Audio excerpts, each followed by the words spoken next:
¿Qué tal? ¿Cómo están amigos y amigas de esta comunidad? Como siempre un gusto, como siempre un placer que nos acompañen. Pues el mundo vive momentos muy particulares en diferentes arenas. Por supuesto, el tema económico, el tema político, emerge en una discusión, en un enfrentamiento entre Estados Unidos y China, que ha puesto a muchos intereses en la incertidumbre. ¿Cómo entendemos el papel de China, el crecimiento de China? ¿Cómo juega China en todo este escenario frente al imperialismo norteamericano? Mi querido Cristian Nader, siempre es un gusto, de verdad, y un placer recibirte y saludarte. ¿Cómo estás? Igualmente, Jesús, un placer. Oye, querido, pues a ver, de entrada, Ujú. China. ¿Cómo entendemos a Ujú. China y cómo ves este enfrentamiento con los Estados Unidos? ¿Es una especie de crónica, un enfrentamiento anunciado, reconfiguración? ¿Cómo lo valoramos? Yo creo que es un enfrentamiento que ya tiene décadas, por lo menos ya abiertamente 2 décadas, desde finales de la década del 2000. De hecho, es mucho más longevo si consideramos los sucesivos estados que han sido epicentro del capitalismo en Occidente, comenzando con los británicos y finalmente con Estados Unidos. No tiene 2 siglos, tal cual. En un primer momento, el problema es que China no se abría al mundo y ahorita el problema es que se abrió demasiado al mundo, ¿no? Su mercado es prácticamente, nadie lo puede detener, su poder industrial tampoco, y Estados Unidos no está dispuesto a soltar esa unipolaridad que ellos se vanagloriaban de tener después de 1991, cuando cae el otro gran país socialista, la Unión Soviética. Y de hecho, desde 1989 empiezan a salir las banderas de que Estados Unidos va a intentar hacer algo, ¿no? Recordemos lo que ocurre en Tiananmen, en la plaza en suelo pequinés, y mucha gente pensaba que había habido una protesta multitudinaria de la gente que estaba harta del sistema socialista, y esto no fue así. Realmente lo que ocurrió, hay una protesta estudiantil y aprovechan, digamos, las quintas columnas insertas en el territorio chino apoyadas por la embajada gringa y británica para tratar de acabar con el gobierno. 2 años después pasaría lo mismo con la Unión Soviética, ahí sí definitivamente desaparecerían. Y en este caso creo que ahí se empieza a ver lo que va a ocurrir a futuro. China vivía un crecimiento, pues prácticamente no se podía detener. Todavía faltaba mucho en el 89 para lo que China es hoy. Y en este momento Estados Unidos no lo puede frenar de ninguna manera, ¿no? Lo intentaron hacer hace casi 5 años ya, durante la pandemia. De hecho, la pandemia, más allá de el desastre que fue a nivel global, tenía un fin concreto. Ese fin concreto era justamente acabar con China, frenarlo económicamente, ¿no? Y curiosamente China salió más fortalecida, también más unidad y cohesión social en la sociedad china.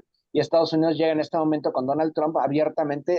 No es una guerra en contra del mundo, por supuesto, los aranceles se aplican para todos, pero es una guerra en contra de China que en este momento tiene, si no me equivoco, hasta hace unas horas, 245% de aranceles, ¿no? Es una locura, es delirante, como también es el gobierno estadounidense en un delirio absoluto en contra de China, xenófobo total, pero que en este momento ya hay una desesperación real. Y de hecho, lo más preocupante es que Washington sugirió a los países, principalmente Europa, a mí me gustaría que escogieran Estados Unidos para tener una relación casi, casi, yo escoger, ¿están con nosotros o están en contra de nosotros? No muy a la usanza de George Bush hijo en la guerra en contra del terrorismo de hace unos años, ¿no? Y creo que ese es el siguiente paso. Cuando Washington note que las medidas en contra de China no funcionan, pues van a empezar con esta dicotomía positiva-negativa, el negativo del lado chino, y comenzar a sancionar a naciones, incluso amigas, si se atreven a comerciar con China. Oye, antes que de avanzar esta charla te iba a preguntar, ¿la Unión Soviética llegó a tener el poderío económico que tuvo, que tiene ahora China? La Unión Soviética fue la segunda potencia económica del orbe, pero nunca llegó a rebasar a Estados Unidos. Por momentos casi lo logra. Por ejemplo, en los años 70 fue el máximo esplendor económico de la URSS, pero nunca llegó a superar económicamente a Estados Unidos. No como China, es el gran problema. De hecho, algo que preocupa, bueno, siempre ha preocupado a Estados Unidos y curiosamente a finales de los 70, cuando estaba como asesor de seguridad nacional Zbigniew Brzezinski, en la administración Carter, por ejemplo, decían que la peor pesadilla que podían vivir era tener una Unión Soviética y una República Popular de Chinos Unidos, porque sabían que no los iban a detener. Los lograron separar con el cisma sino-soviético. Recordemos, por ejemplo, la visita de Mao Zedong a Pekín, primero con Mao Zedong y luego con Deng Xiaoping, cuando comienza el proceso de liberalización de la economía en China, cuando comienzan a industrializarse a gran escala en última generación. Sin embargo, lo que ocurre a partir de la década del 2000, después del proceso de reconstrucción en la Federación Rusa de ese nefasto periodo con Yeltsin, es que logran acuerdos las dos potencias euroasiáticas. Por primera vez Pekín y Moscú se unen. ¿A cambio de qué? Pekín, tecnología; Pekín, comercio. ¿Y qué tiene la Federación Rusa? Recursos, hidrocarburos principalmente, petróleo y gas natural. Entonces, en esta alianza que han forjado y que también entran otros países, es el peor escenario para Washington, ¿no? Por eso Obama busca ganarse a China, no lo logra. Luego viene la primera administración de Trump y trata de ganarse a Rusia. De hecho, los medios generan todo esto de Russian Gate, que es un idiotez, para tratar de llegar a puntos en común entre Moscú y Washington. No lo logran tampoco y vuelve nuevamente, ahora ya tienen que enfrentar los dos escenarios, ¿no? En contra de Pekín y en contra de Moscú, y además en contra de Teherán y el bloque de los BRICS, que es un bloque comercial forjado por China. ¿Qué futuro le ves a esta política de Estados Unidos, aun cuando que caiga en esta dicotomía de conmigo contra mí? ¿Le ves realmente futuro a ello? ¿Ves que el mundo acepte esas condiciones? Porque cuando uno ve el tema de los aranceles, de repente llegas a la conclusión de que Estados Unidos quiere que le sigan pagando por ser un imperio, ¿no? Sí, de hecho, quienes orquestaron la política, porque no fue Trump realmente, no atrás de Trump hay sujetos que orquestaron esta política.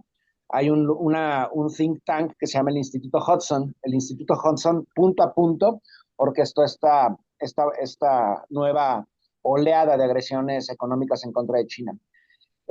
No tiene futuro. Estoy seguro que tarde o temprano los europeos van a ceder en algo, porque así es Europa, y más porque Europa no tiene recursos ni materias primas. Entonces, lo que van a hacer es ceder en algunas cosas, y lo que quieren llevar es a China al ostracismo. ¿A qué me refiero al ostracismo económico y comercial? Que China queda aislada. Solo que esto es imposible. ¿Por qué es imposible? En primer lugar, porque China tiene, durante 30 años, ha forjado relaciones comerciales con todos los países del planeta. Prácticamente, si vemos un mapa que, no sé, por ejemplo, de socios comerciales hace 30 años. Hace 30 años el país con mayor cantidad de socios comerciales era Estados Unidos. El escenario ha cambiado radicalmente. Ahora el país con la mayor cantidad de socios comerciales, ¿a qué me refiero con socios comerciales? Cuyo principal socio comercial de, no sé, determinado país, antes era Estados Unidos, ahora es la República Popular de China.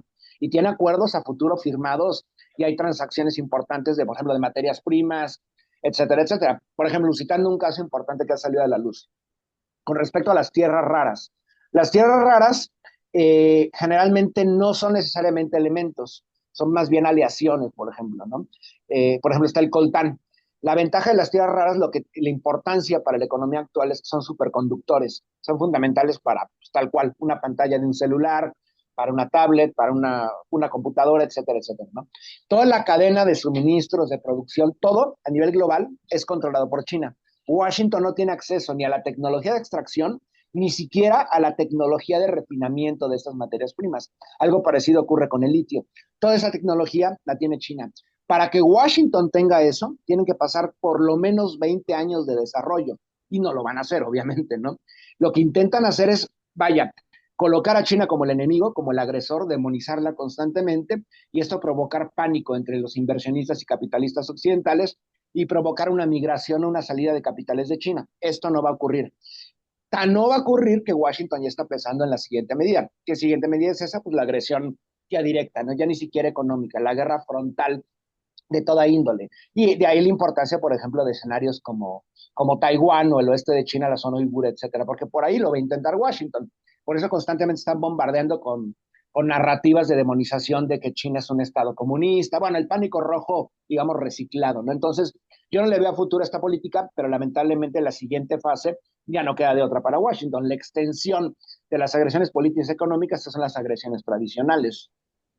Ahorita que mencionabas Taiwán, eh, ¿por qué importa Taiwán? ¿Por qué Washington va a utilizar a Taiwán en un momento dado para enfrentarse con China? Bueno, para que no lo sepa, Taiwán es una isla que es parte, bueno, de identidad mayoritariamente china-han, o sea, que hablan chino. Hay pequeñas minorías que no son chinas, austronesias, por ejemplo. Pero cuando viene el triunfo de la República Popular de China en 1950, el Kuomintang, que era, digamos, la facción republicana liberal, que en ese momento ya estaba en fase fascista con un hombre llamado Chiang Kai-shek, huye con asistencia de Washington y de Europa, sale de la China continental, del continente, y se refugia en esta isla. Y desde ese momento, ellos han tenido la idea, el Kuomintang, que gobierna desde Taipei, de que algún día China se va a restaurar, ¿no? Pero paulatinamente Washington intenta alejarlos, decir, no, ustedes no son chinos, son una identidad totalmente distinta, son taiwaneses. Muy parecido a lo de Ucrania, por ejemplo, ¿no? Entonces, la importancia de Taiwán es que es prácticamente es una isla, es un portaaviones. Washington lo ha convertido en un portaaviones. Sabe perfectamente los estadounidenses que ante un enfrentamiento con la China popular, Taiwán no puede hacer absolutamente nada, pero sería la excusa perfecta para una intervención directa por parte de Washington. Eso en un escenario. Hay otro escenario, al otro extremo, la República Popular ya en tierra firme, tierra adentro, en la zona de Asia Central.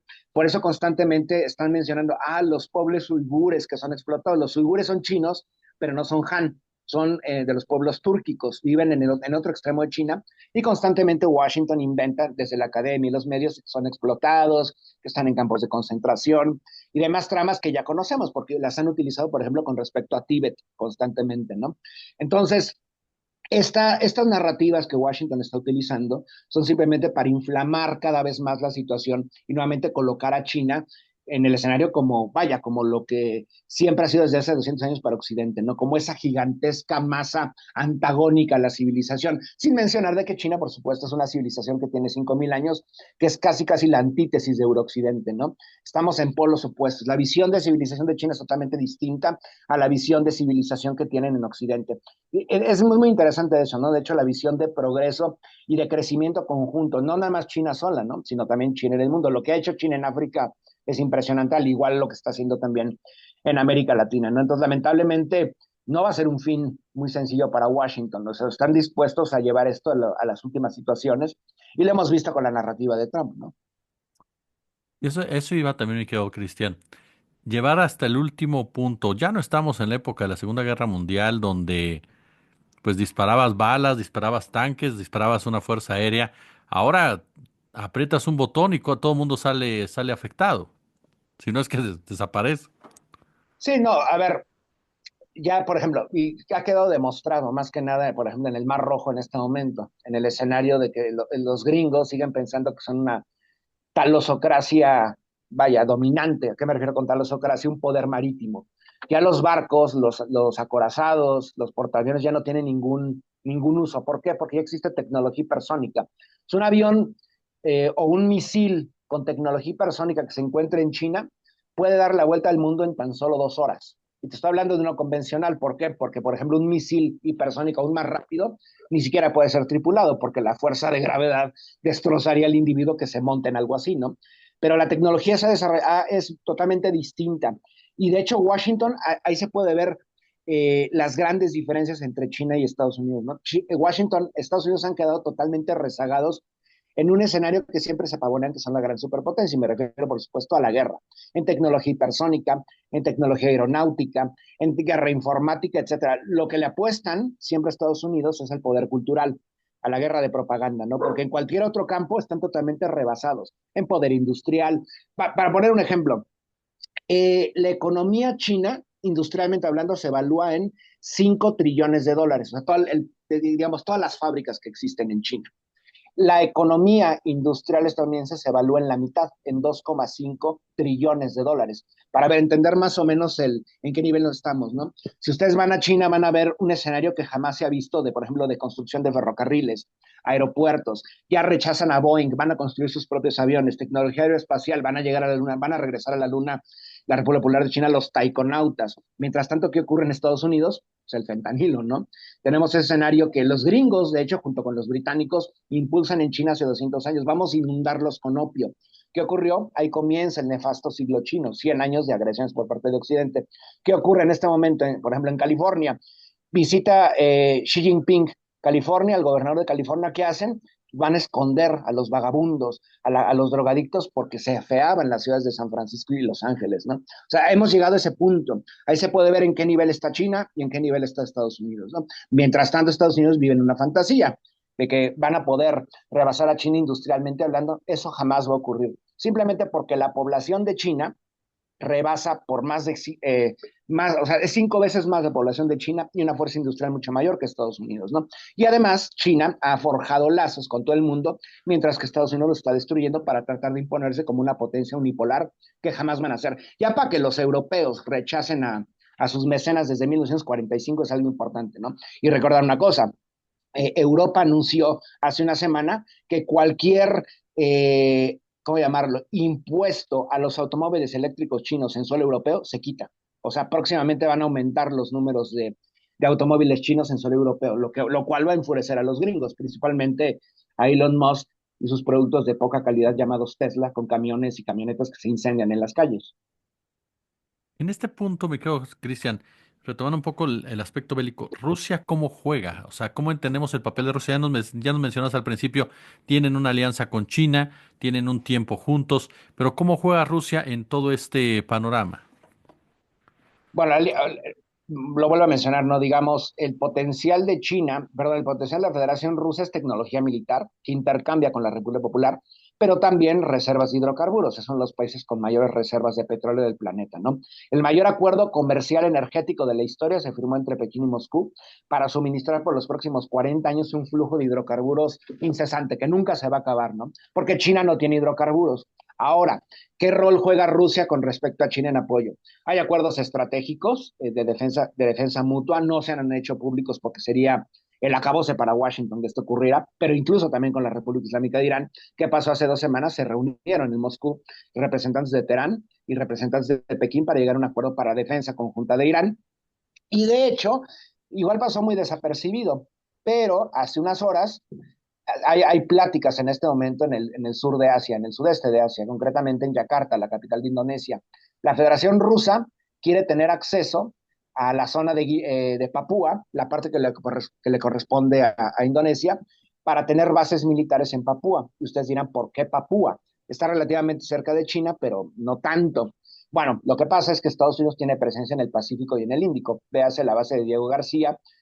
En Hawái, para eso adquirieron Hawái los gringos, bueno, adquirieron entre comillas, se les robaron, derrocaron a la monarquía hace 1100 años, entonces la Federación Rusa va a entrar al juego colocando bases para contrarrestar cualquier agresión en contra de Rusia, pero también en contra de su aliado, la República Popular de China, buscando tener territorio, bueno, una base en Indonesia, en el archipiélago, muy cerca de Sumatra, de Java, de Borneo y por supuesto de China. ¿Cuál es la importancia de esta zona? Que es la zona del planeta por donde circula más cantidad de mercancías de todo el planeta, ¿no? Por ahí anda el estrecho de Malaca, por ahí pasan los supercargueros con hidrocarburos que van a China y las mercancías que van a Europa y al Medio Oriente desde China. Y también, bueno, Estados Unidos sabe perfectamente que Indonesia, además de China y la Federación Rusa, forman parte de los BRICS. Entonces, la Federación Rusa sigue moviendo sus piezas y van bailando a la batuta que va poniendo la República Popular de China para resistir en conjunto en contra de Estados Unidos. Oye, yo, querido Cristian, te quiero hacer una pregunta fuera de China y de Estados Unidos. Uh Eh, -huh. a ver si no te pongo en problemas, pero me interesa mucho tu opinión. Ecuador, oye.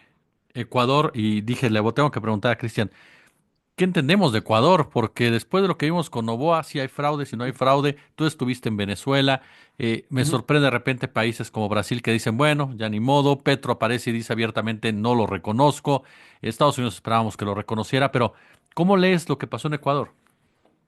Bueno, y Petro, de hecho, es interesante, ¿no? Porque no se pronunció en un primer momento, como que Así es. estuvo viendo cómo se movían las aguas. Del gobierno de Chile de Boric nos sorprende, pues es un alfil de Estados Unidos. De Brasil, vaya, también hay que entender que el presidente de Brasil actual no es el mismo Lula de hace 2 décadas. Es un Lula que le pusieron ciertas líneas rojas que no debe de cruzar pues, para mantenerse en el poder, para no volver a ser encarcelado como lo encarcelaron los gringos en el caso de Lavo Jato.